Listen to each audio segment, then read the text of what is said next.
एक हैंडसम और stylish actor जिसकी 6 फीट की हाइट, अमिताभ बच्चन की तरह पर्सनैलिटी और जिन्होंने अपने लुक से बहुतों को अपना दीवाना बनाया, जो देश के पहले मिस्टर इंडिया बने। लेकिन कहते हैं ना कि नसीब का लिखा बदलना बहुत ही मुश्किल होता है। ऐसा ही कुछ पहले मिस्टर इंडिया बने एक्टर दीपक पाराशर के साथ भी हुआ। एक हादसे ने जैसे उनकी जिंदगी पूरी तरह पलट कर रख दी। पत्नी अपनी 5 महीने की बेटी को लेकर घर छोड़ के चली गई और फिल्मी करियर भी बर्बाद हो गया। क्या आप जानते हैं कि इन्होंने खुद स्वीकार किया था कि ये एक समलैंगिक हैं? देश के पहले मिस इंडिया दीपक पाराशर की कहानी को शायद ही आप जानते होंगे। मिस्टर दिल्ली से मिस्टर इंडिया बने। फिल्मों में जीनत अमान के साथ काम किया, लेकिन फिर कुछ ऐसा हुआ जिसकी उम्मीद उन्होंने नहीं की थी। सालों बाद उन्होंने ये कहकर लोगों को चौंका दिया कि मैं एक समलैंगिक हूं। 80 के दशक में फिल्मों में अपने दमदार अभिनय से अपने खास पहचान बनाने वाले दीपक पाराशर की कहानी बहुत ही फिल्मी है। 2 अप्रैल 1952 में पुणे में जन्मे दीपक के पिता आर्मी में थे और मां हाउसवाइफ थी। दिल्ली में पापा के ट्रांसफर के बाद आना हुआ, तब पढ़ाई पूरी करके कॉलेज में एडमिशन लेना था। सेंट स्टीफंस कॉलेज में एडमिशन लिया और इस दौरान होटल मैनेजमेंट का भी कोर्स किया। एक दिन दोस्तों के साथ कॉफी पीने एक रेस्टोरेंट पहुंचे तो देखा कि लड़के लड़कियों की लाइन लगी हुई है। तो पता चला कि मिस्टर इंडिया और मिस इंडिया बनने के लिए यहाँ फॉर्म भरा जा रहा है। दोस्तों के कहने पर उन्होंने भी इस प्रतियोगिता में हिस्सा ले लिया। दोस्तों ने आनन फानन में कपड़े अरेंज कर दिए और दीपक पाराशर रैंप वॉक से लेकर सवाल जवाब तक के सारे राउंड पास करते चले गए। आगे के राउंड के लिए उन्हें मुंबई पहुंचना था, जहां देश भर के युवा इस ताज के लिए पहुंचे हुए थे। मुंबई पहुंचने के बाद भी जलवा जारी रहा और 1976 में वे पहले मिस्टर इंडिया चुन लिए गए। जीनत अमान और देव आनंद ने उन्हें ताज से नवाजा था। मिस्टर इंडिया बनने के बाद मॉडलिंग के उन्हें कई ऑफर्स आने शुरू हो गए। कई टॉप ब्रांड्स के ऐड के बाद ये टॉप मॉडल के लिस्ट में शुमार हो गए। फिर दीपक ने फिल्मों की तरफ रुख किया। उन्होंने भूमिका, निशांत, अंकुर जैसी कल्ट क्लासिक फिल्मों में असिस्टेंट डायरेक्टर के तौर पर काम किया।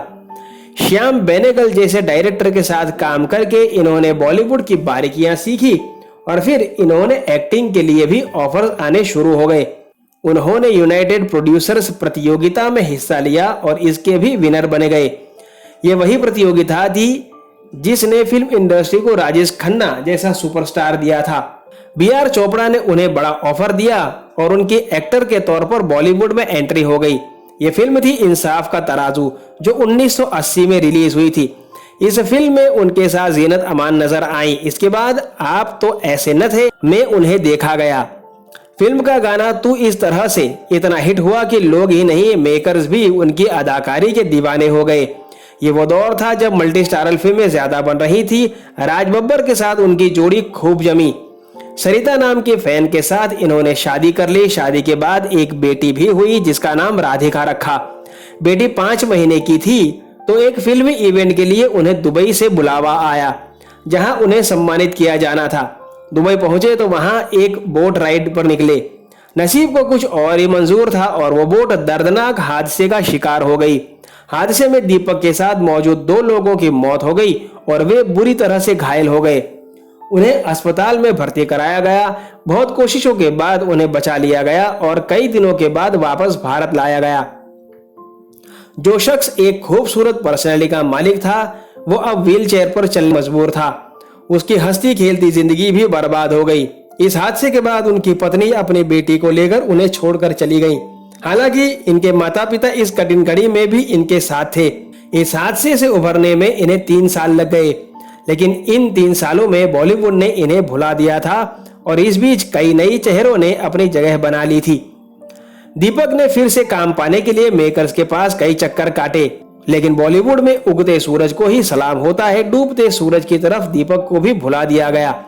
अच्छे बैनर न मिलने के कारण बी ग्रेड फिल्मों को साइन किया।